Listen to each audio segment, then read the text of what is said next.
வணக்கங்க. ஸ்ரீ கிருஷ்ணா ஜோதிட நிலையத்திலேருந்து ஈரோடு ஜோதிடர் முனியாண்டி. நம்ம தினம் ஒரு 11 ஜாதக கணக்குல ஜோதிட விளக்கங்கள பார்த்துட்டு இருக்கோம். இப்போதைக்கு நம்ம பார்க்கக்கூடியது பார்த்தீங்கன்னா, 16ஆம் தேதிக்கு உண்டான ஜோதிட விளக்கங்கள பார்க்கலாம். இது முதல் ஜாதகங்க. அதாவது 16/11/1990ஆம் ஆண்டு பிறந்த ஜாதகத்துக்கு உண்டான பலன்கள பார்க்கலாங்க.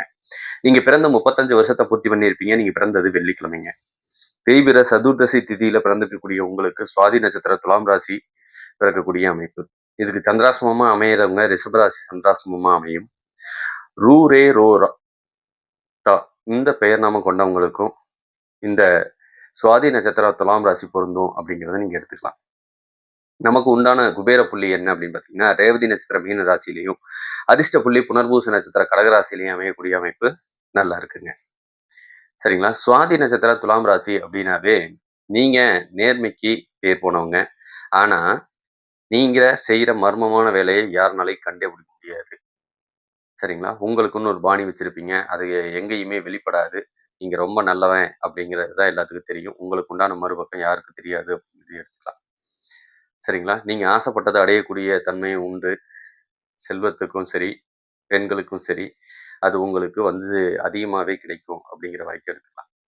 சரி. நம்ம இந்த சுவாதி நட்சத்திர துலாம் ராசியில பிறந்திருந்தா உங்களுக்கு எடுத்த உடனேயுமே தசாபுத்தி ராகு தசை நடந்திருக்கும். அதுக்கப்புறம் குரு தசை 16 வருஷமும், சனி தசை 19 வருஷமும் இப்ப அனுபவிச்சுட்டு இருப்பீங்க அப்படிங்கிறத எடுத்துக்கலாம். இந்த சனியை பொறுத்தளவுக்கு யாருக்கெல்லாம் பாதகம் செய்வாங்க அப்படின்னா, ஒண்ணு மிதுன லக்னம், இன்னொன்னு கடக லக்னம், சிம்ம லக்னம், கன்னி லக்னம். இந்த 4 லக்னத்துக்காரங்க பாதிக்கப்படுவாங்க.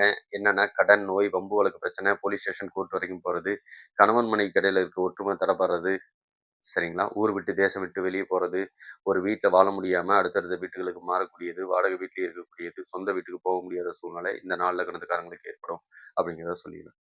இதுவே நாடி முறைப்படி நமக்கு எப்படி இருக்கு அப்படின்னா, வண்டி வாகனம் நல்ல தொழில் செய்யக்கூடிய அமைப்பு, டிரைவிங் சம்மந்தப்பட்ட வேலையும் நல்ல லாபம். ஒரு சில பேர் பார்த்தீங்க அப்படின்னு சொன்னோம்னா, விபத்துல போய் சிக்கக்கூடிய அமைப்பு இது ஏற்படுத்தும். சரிங்களா? அம்மா வந்து பார்த்தீங்கன்னா, சரியான கோவக்காரங்க, ரோசக்காரங்க. ஒரு சில பேத்தோட அம்மா அரசாங்க உத்தியோகத்தில இருக்க வேண்டிய சூழ்நிலை குடுக்கும். தந்தை கையில நெறைய லாபத்த குடுக்கக்கூடிய அமைப்பு தான். இருந்தாலும் தந்தை வழி சொத்துக்கள் கொஞ்சம் பயன்படுது. கஷ்டங்கிற சூழ்நிலைக்கு எடுத்துட்டு போயிரலாம். சரிங்களா? மனைவி கொஞ்சம் நோயாளி தன்மைக்கு சொந்தக்காரங்க, அதிகாரத்துக்கு சொந்தக்காரங்க. ஒரு சில பேர் அரசு வேலையில இருக்கக்கூடிய மனைவி கிடைப்பாங்க அப்படிங்கிறதையும் எடுத்துக்கலாம். தோல் பிரச்சனை கொஞ்சம் ஏற்படுங்க. பிரம்மகத்தி தோஷம் இருக்கிறதுனால எவ்வளவு சம்பாதிச்சாலும் கையில மிச்சம் பண்ணி வைக்க முடியாது. சொத்தா மாத்தி வச்சுக்கிட்டீங்கன்னா கொஞ்சம் லாபமா இருக்கும் அப்படிங்கிறத எடுத்துக்கலாம். இதே ஒரு பெண் பிள்ளைகள் ஜாதகமா இருந்ததுன்னா, நீங்க அரசு உத்தியோகத்துல உட்கார்ந்திருப்பீங்க. அதிகாரத்துக்கு சொந்தக்காரி. ஒரு சில பேத்துக்கு படிப்பு தடைப்பட்டிருக்கும். அவங்க திருமண வாழ்க்கையில, இல்லற வாழ்க்கையில ஈடுபடக்கூடிய அமைப்பு இருக்கும். பீரியட் சம்மந்தப்பட்ட பிரச்சனை, வயித்து வலி சம்மந்தப்பட்ட கோளாறு, முதுகு தண்டுவட பிரச்சனையும் வந்திருக்கக்கூடிய அமைப்பு நல்லா இருக்கு. சரிங்களா? நீங்களும் கம்ப்யூட்டர் சம்மந்தப்பட்ட ஒர்க் இருந்ததுன்னா, யாருக்கையும் எதிர்பார்க்க வேண்டியதில்ல அப்படிங்கிறத எடுத்துக்கலாம். சரிங்களா?